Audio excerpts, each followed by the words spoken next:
Good day everyone, I'm Miss Dalen Jeco and I will be your speaker for today. Our topic is about video editing techniques in producing quality video lessons. So we have three objectives. The first one is to understand the process of video production, to understand the importance of video lesson in the new normal in education, and to produce a 1-minute infomercial for DepEd TV using the materials given by the speaker. Now, what is video production? It is basically the entire process of creating a video, whether it is a short film, a full movie length, television commercial, etc. The process may vary a little with the specific, but the overall process is basically the same. Video production, it is a creative process of producing video that convey clear message to its audience. Pre-production or planning. Pre-production is when the seed of your video is planted. In short, it involves identifying your goals and audience, crafting the initial video concept, and practical such as budget, set, and actors. In pre-production, there are things that we need to keep in mind. First is set goals. Second, message. Third, audience. Fourth, location. Fifth, script and storyboard. And lastly, we have shot list. Una po ay ang pagsiset ng goal. So bakit nga po mahalaga na mayroon po tayong goal sa pagbuo ng isang video lesson? So bago po tayo tumungo sa paggawa ng isang video, dapat alam natin kung ano ang specific na maipoproduce natin para sa ating mga manonood. So ano nga ba po ang grade level na tina-target natin para mabigyan ng isang magandang video lesson? Pangalawa po ay message. Dapat na clear o malinaw po ang video lesson na ating gagawin. Pangatlo po ay audience. So as a teacher, dapat alam mo ang iyong target audience sa gagawin mong video lesson. Dapat nating tandaan, teacher, sa paggawa ng isang video lesson, may iba't iba pong estilo, depende po sa level ng manonood. So kapag sa kinder, syempre marami na pong mga graphics, animations, and drawings. Samantalang sa high school, wala na po masyadong animations ito at more on text na. Sa isang video production, napakahalaga po ng location, lalo na po sa pagpili nito dahil may mga lugar po na may iingay. Sa paggawa ng isang video lesson, namimili tayo ng lugar na tahimik, yung wala pong background noise. Dalawang uri po ng location. Yung una po ay indoor. Usually, ang ginagamit po dito ay green screen o green background. Maaari pong gumamit ng tinatawag na chroma o yung napapalitan po yung background. Sa outdoor naman po, dapat namimili po ng lugar na maaari din pong magamit sa pagpopromote ng isang lugar sa isang bayan o probinsya. So, maaari pong gamitin ito lalong-lalo na sa asignaturang AP. Panglima naman po ay ang script and storyboard. So, isa din pong proseso sa pre-production ang paggawa ng script. Ano nga ba po ang script?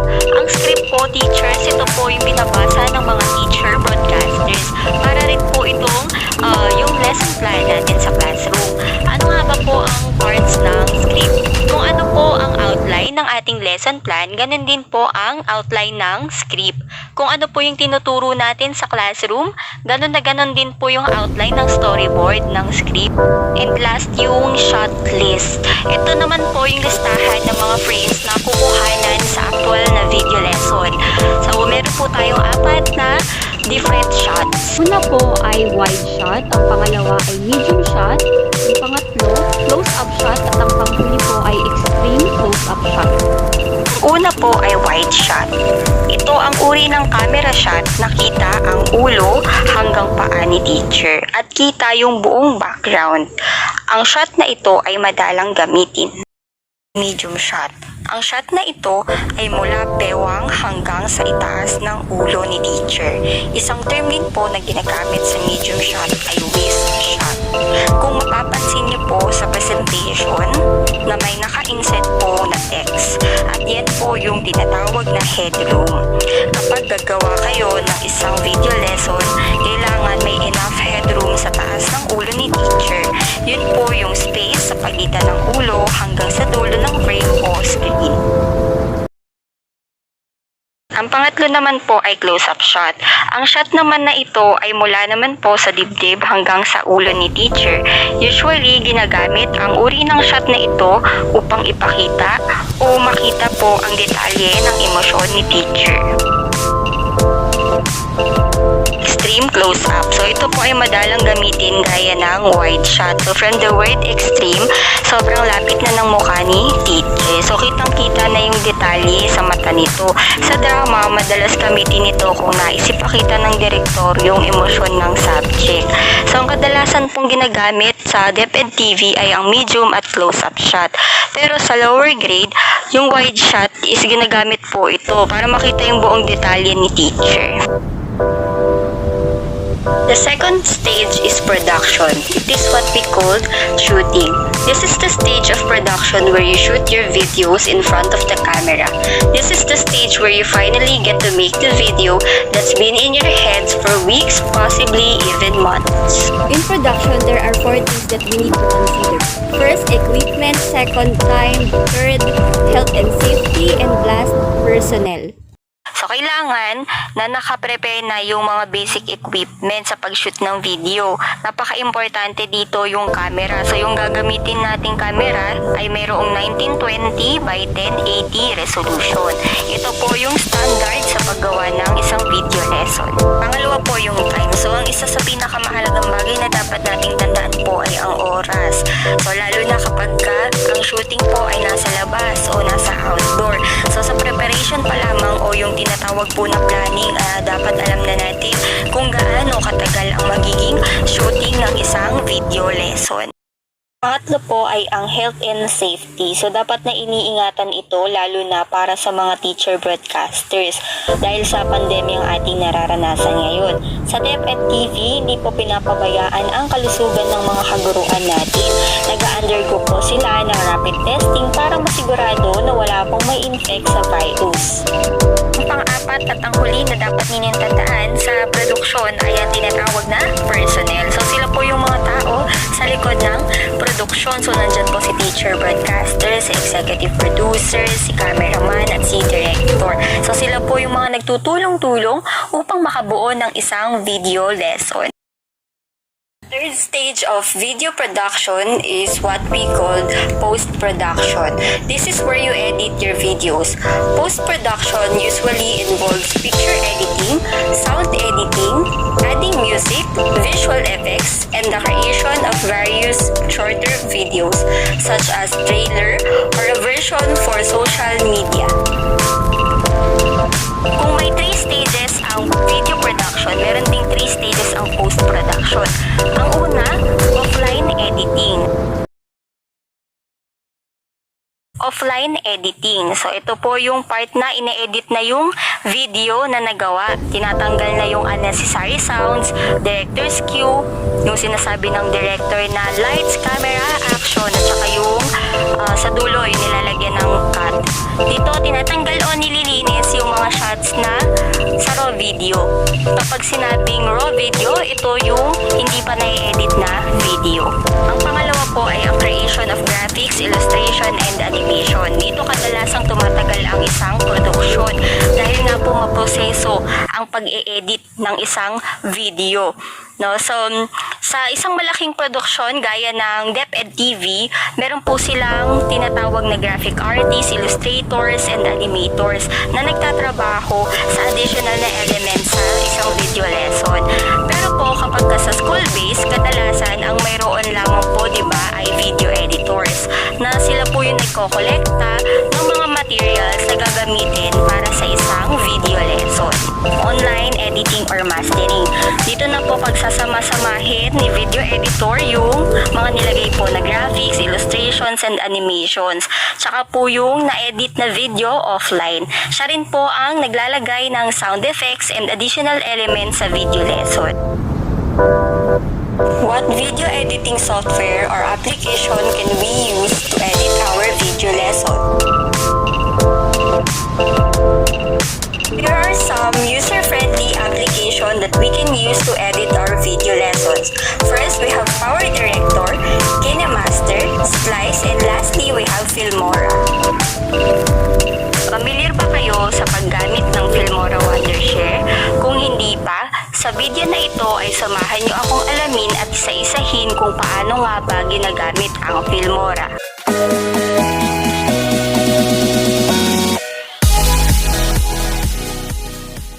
Una, ito po yung workspace ng Filmora Wondershare. Kung mapapansin nyo na maraming tools and panels na maaari nating gamitin sa pag-edit ng video lesson. Sunod naman, makikita ninyo yung media panel na kung saan dito nyo ilalagay yung mga raw materials na i-edit. I-download po muna yung mga materials, i-click yung import panels, pagkatapos nito ay makikita na sa media panel yung mga materials. Kung mapapansin po ninyo na may iba't ibang panel po sa tabi ng media, mayroong audio.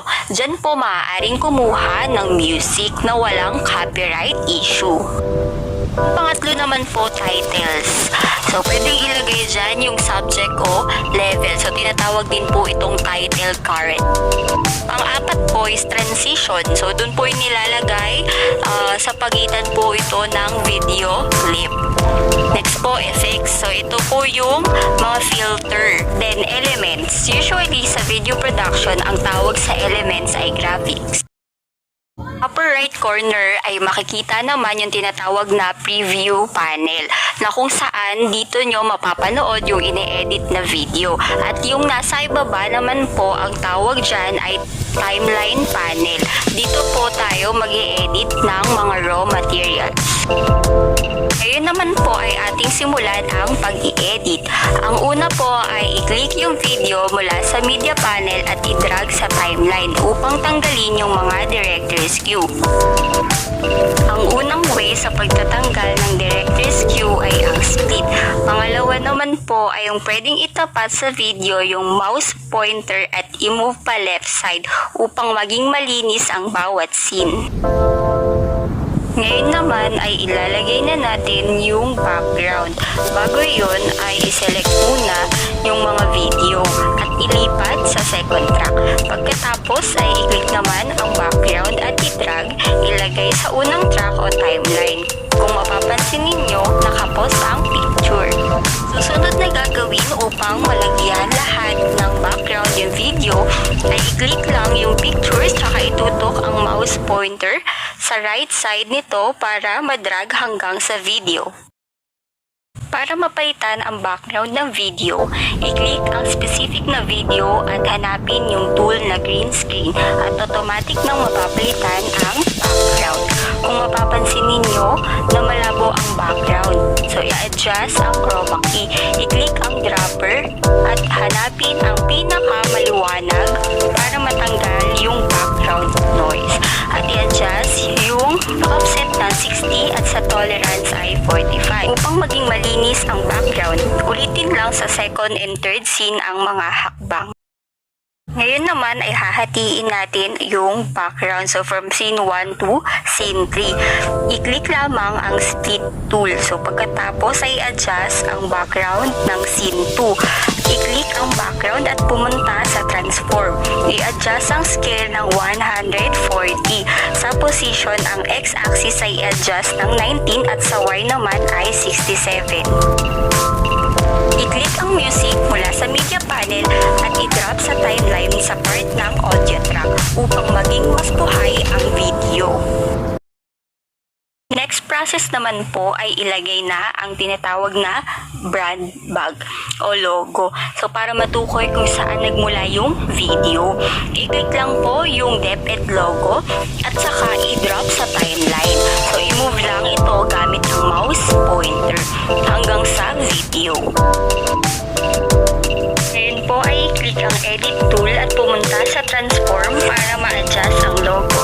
Yung scale ay babaan ng 10 upang lumiit at sa posisyon ang X ay i-adjust sa negative 320 at ang Y naman ay 180 upang ang brand bag ay mapunta sa upper left corner.